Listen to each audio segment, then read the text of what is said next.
আল্লাহুম্মা সাল্লি আলা সাইয়্যিদিনা মুহাম্মদ ওয়া আলা আলি আসহাবিহি আজমাইন। বিসমিল্লাহির রহমানির রহিম। হ্যালো অ্যান্ড আসসালামু আলাইকুম। Welcome back to my channel Bangladeshi mom simply Asma channel থেকে আমি আসমা আপনাদের সবাইকে স্বাগত জানিয়ে নতুন আরও একটি ব্লগ শুরু করছি। আই হোপ আমার আজকের ব্লগ আপনাদের ভালো লাগবে। কেমন আছেন আপনারা সবাই? আই হোপ আপনারা সবাই খুব বেশি ভালো আছেন, নিরাপদে আছেন আর সুস্থ আছেন। আমিও আলহামদুলিল্লাহ আল্লাহর রহমতে বেশ ভালো আছি। আজকের ব্লগে আপনাদের সাথে শেয়ার করব সকাল থেকে দুপুর পর্যন্ত আমি কি করি। আজকে একটা ছুটির দিন, আহিয়ানও স্কুলে যায়নি। নেক্সট উইক থেকে আহিয়ান স্কুলে ফাইনাল পরীক্ষা, শেষের দিকে ক্লাসগুলো ঠিকমতো হয় না বলে আজারও স্কুলে যায়নি। অনেকদিন পর মা ছেলে মিলে একসাথে ব্রেকফাস্ট করব। আজ ব্রেকফাস্টে তৈরি করব চিকেন স্যান্ডউইচ। তো প্রথমেই শসা গাজর কুচি করে নিয়েছি। গতকাল রাতেই চিকেন ব্রেস্ট হালকা লবণ, গোলমরিচ আর আদা রসুনের পেস্ট দিয়ে সেদ্ধ করে রেখেছিলাম। দিয়ে দিলাম কিছুটা পেঁয়াজ কুচি। চিকেনটা আগে থেকেই সেদ্ধ করা থাকলে এই স্যান্ডউইচ তৈরি করতে বড়জোর 5 থেকে 10 মিনিট মতো সময় লাগে। তো এই পর্যায়ে সব কিছু একসাথে মিশিয়ে ফ্রেশ ক্রাশ করা গোলমরিচের গুঁড়ো কিছুটা দিয়ে দিলাম 1 চিমটি লবণ আর আধা চা চামচ চিনি। স্যান্ডউইচ টেস্টি হওয়ার মূল উপাদান হলো মেয়োনিজ। অনেকটা পরিমাণ প্রায় 3 টেবিল চামচ মেয়োনিজ অ্যাড করে নিলাম। এরপর একটা চামচের সাহায্যে খুব ভালোভাবে নেড়েচেড়ে মিশিয়ে নিলেই তৈরি হয়ে যাবে স্যান্ডউইচের ভেতরের পুর। এবার পাউরুটিটা প্রিপেয়ার করে নিব। পাউরুটির চারপাশের ব্রাউন অংশ আমি কেটে নিচ্ছি। এখন কেবল ভিডিও করছি বলে ব্রাউন অংশগুলো কেটে বাদ দিচ্ছি, কারণ দোকানের স্যান্ডউইচগুলো সাধারণত ব্রাউন অংশ ফেলেই বানানো হয়। নিজের জন্য কিংবা ঘরে অন্যান্য সময় স্যান্ডউইচ তৈরি করলে এই ব্রাউন অংশ কিন্তু আমি কেটে ফেলে দিই না, বরং ব্রাউন অংশ সহই আমার খেতে ভালো লাগে। এরপর পাউরুটির উপরে লাগিয়ে নেব কিছুটা বাটার। উইকেন্ড মানেই একটু রিল্যাক্স, টেস্টি খানাপিনা আর একটু ঘোরাঘুরি। সপ্তাহের অন্যান্য দিনগুলোতে মাথার উপর একটা চাপ নিয়ে খুব তাড়াহুড়ো করে সব কাজ গুছিয়ে নিই। এরই মধ্যে ব্রেকফাস্ট, লাঞ্চ, বাচ্চাদের গোসল খাওয়ানো, সব কাজ খুব অল্প সময়ে ম্যানেজ করতে হয়। একসাথে বসে আরামে খাওয়া দাওয়া করা, ব্রেকফাস্ট, লাঞ্চ কোনোটাই আমার হয়তো করা হয় না। বাচ্চারাও মাকে খুব মিস করে আর আমিও নিজের মধ্যে কিছুটা অপরাধ বোধ ফিল করি যে বাচ্চাদেরকে প্রপার টাইম দিতে পারছি না। তাই উইকেন্ডের দিনগুলোতে চেষ্টা করি প্রতিটা মুহূর্ত বাচ্চাদের সাথে কাটাতে। ব্রেকফাস্ট একদম রেডি, আমরা চলে যাব নাস্তার টেবিলে।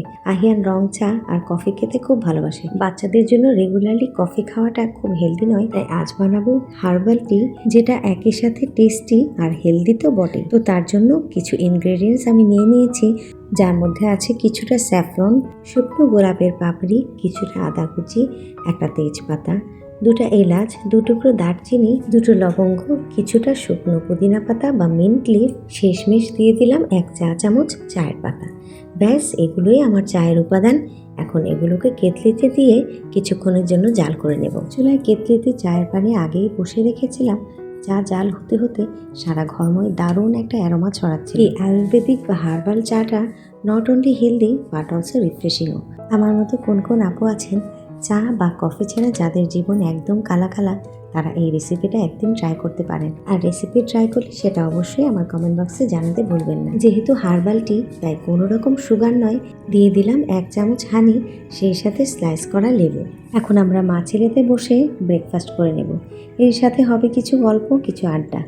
এরকম খাওয়ার টেবিলে প্রায় আমি আহিয়ানের খোঁজ খবর নিই, ওর স্কুলের খবর, বন্ধুদের খবর, পড়াশোনার খবর। আহিয়ান এখন ক্লাস 6-এ পড়ে। ক্লাস 3 পর্যন্ত ওকে আমিই পড়াতাম, সব দায়িত্ব ছিল আমার ঘাড়ে। কিন্তু এরপর এতটাই ব্যস্ততা বেড়ে গেল, একে একে প্রথমে আনসারা, এরপর আমায়রা চলে এলো পৃথিবীতে। ব্যস্ততা এতটাই আষ্টেপৃষ্ঠে জড়িয়ে ধরলো যে ওর পড়াশোনাটা ঠিকভাবে খেয়াল করতে পারছিলাম না। ওর পড়াশোনার দায়িত্ব দিলাম এক ভাবের হাতে, বললাম নিজের ছেলের মতো করে ওকে যত্ন করুন। তো তারপর থেকে আহিয়ানের পড়াশোনা নিয়ে আমার টেনশনটা কিছুটা কম। বেবিদের সাথে আমি চেষ্টা করি যতটা না প্যারেন্টস, তার থেকে বেশি বন্ধু হয়ে উঠতে। আজকাল মোবাইল, গ্যাজেট, এআইয়ের দুনিয়াতে বাচ্চাদের মন মর্জি বোঝা আসলেই ভীষণ কষ্টকর।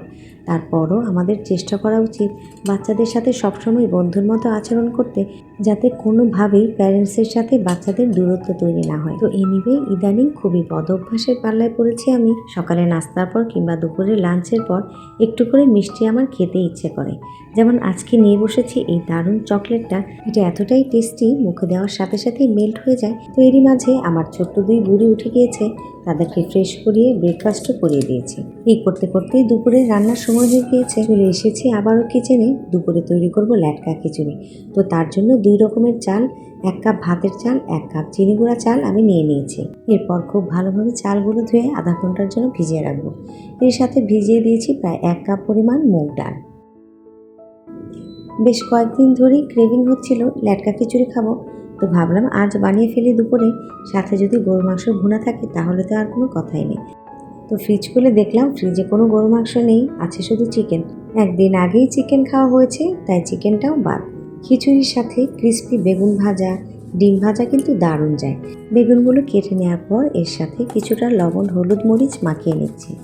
ক্রিস্পি বেগুন ভাজার জন্য এই লবণ, হলুদ, মরিচের পাশাপাশি আমি দিয়ে দেবো 2 টেবিল চামচ চালের গুঁড়া। আর এই চালের গুঁড়া দেওয়ার কারণেই বেগুন ভাজিতে চলে আসবে দারুণ একটা ক্রিস্পি টেস্ট।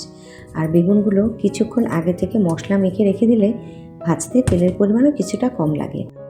চুলায় হাঁড়িতে দিয়ে দিলাম 3 টেবিল চামচ তেল, 1 কাপ পেঁয়াজ কুচি, সাথে কিছু গোটা গরম মশলা, একটা বড় তেজপাতা, 2 টুকরো দারুচিনি, 4-5টা এলাচ, লং আর গোলমরিচ দিয়ে দিলাম। এর সাথে দিয়েছি 1 টেবিল চামচ আদা রসুনের পেস্ট। আদা রসুনের কাঁচা গন্ধটা চলে যাওয়া পর্যন্ত কিছুক্ষণ ভেজে নেব। যে মুগ ডালটা ভিজিয়ে রেখেছিলাম সেটা 10 মিনিট জাল করে সেদ্ধ করে নিয়েছি, এখন সেটাও দিয়ে দিলাম। কিছু গুঁড়ো মশলা অ্যাড করে নিব, যেমন 1 চা চামচ ধনিয়া গুঁড়া, 1 চা চামচ জিরা গুঁড়া, আধা চা চামচ হলুদ আর 1 চা চামচ কারি পাউডার। এখন সব মশলা খুব ভালোভাবে নেড়েচেড়ে কিছুক্ষণ কষিয়ে নেব। এরপর দিয়ে দেবো স্বাদ মতো লবণ।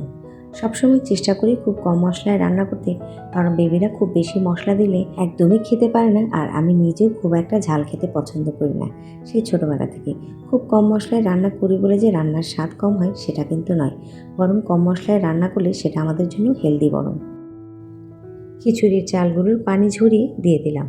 মশলার সাথে খুব ভালোভাবে নেড়েচেড়ে মিশিয়ে দিয়ে দেবো বেশ অনেকটা পরিমাণ পানি। যেহেতু ল্যাটকা খিচুড়ি তাই পানি একটু বেশিই দিতে হবে।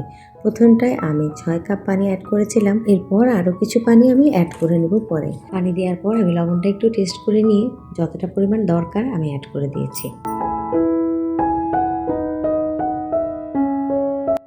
খিচুড়িতে বলক চলে এসেছে।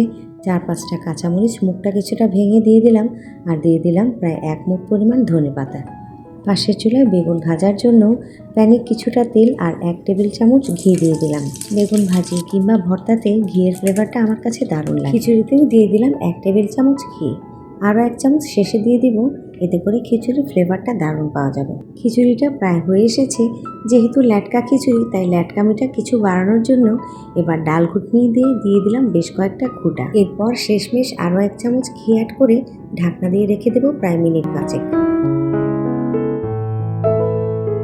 তো এদিকে বেগুনের 1 পিঠ ভাজা হয়ে গিয়েছে, আরও 1 পিঠ ভালোভাবে ভাজার জন্য উল্টে দিচ্ছি। এই বেগুন ভাজাটা এতটাই টেস্টি আর মোচমোচে যে অনায়াসে 3-4টা বেগুন এমনিতেই বেগুনের মতো করে খেয়ে নেওয়া যাবে। তো এই তো তৈরি হয়ে গেল খুবই সাদামাটা আর ঘরোয়া কিন্তু আমার খুবই প্রিয় মেনু দুপুরের লাঞ্চ, ল্যাটকা খিচুড়ি, ডিম ভাজা আর বেগুন ভাজা। তো প্রথমেই আহিয়ানের প্লেটটা রেডি করে দেব। আহিয়ানের সাথে ছোট 2 জনকেও খাইয়ে দেবো আমি। এরপর আমি নিজে খেতে বসবো। বাচ্চার বাবা বাসায় ফিরতে ফিরতে সেই সন্ধ্যা। এরপর হয়তো কিছুক্ষণ রেস্ট নিয়ে রাতের খাবারটা আজকে আমরা বাইরেই খাবো। দেশে যখন ছিলাম আমার আব্বা একটু মেঘলা আকাশ দেখলেই আম্মাকে বলতেন খিচুড়ি রান্নার কথা, সাথে বেগুন ভাজি কিংবা যে কোনো গোশতের তরকারি আর একটু আম বা জলপাইয়ের আচার। একেবারে জম্পেশ খানাপিনা এক কথায় যাকে বলা যায়। মরুভূমির এই দেশ সৌদি আরব। এই দেশে খিচুড়ি খাওয়ার জন্য যদি বৃষ্টির অপেক্ষায় থাকতে হয় তাহলে হয়তো 5-6 মাসে একবারও সেই আশা পূর্ণ হবে না। তাই দেশীয় কোনো খাবার খেতে মন চাইলেই আমি চলে যাই ঝটপট কিচেনে আর বানিয়ে ফেলি খুব সহজে। এখন আমি আমার খাবারের প্লেটটা সাজিয়ে নেব। নিয়ে এসেছি গরম গরম খিচুড়ি, এক পাশে বেগুন ভাজা আর অন্য পাশে ডিম ভাজা, সাথে কিছুটা শসা পেঁয়াজ, আর মাঝখানটায় নিয়ে নেব নিজের বানানো কিছুটা আমের আচার। এর থেকে ভালো কম্বিনেশন আর কী বা হতে পারে দুপুরের মেনুতে। খুবই সিম্পল, সাদামাটা কিন্তু ডেলিশিয়াস। আমার মতো কে কে খিচুড়ি লাভার আছেন সেটা কমেন্টে জানাবেন অবশ্যই। আর এইভাবেই সকাল থেকে দুপুর পর্যন্ত খুব সুন্দর একটা দিন কাটালাম, যার কিছুটা অংশ আপনাদের সাথে শেয়ার করলাম। সবাইকে এতক্ষণ আমার সাথে থাকার জন্য অসংখ্য ধন্যবাদ। আজকের ব্লগের কোনো অংশ ভালো লেগে গেলে অবশ্যই একটা লাইক করবেন আর চ্যানেলটি সাবস্ক্রাইব করে আমার সাথেই থাকবেন। খুব শীঘ্রই ইনশাল্লাহ দেখা হবে পরের ব্লগে। ততক্ষণ পর্যন্ত আল্লাহ আপনাদের সবাইকে ভালো রাখুন, হেফাজতে রাখুন। আপনারা সবাই অনেক বেশি ভালো থাকবেন। আসসালামু আলাইকুম, আল্লাহ হাফেজ সবাইকে।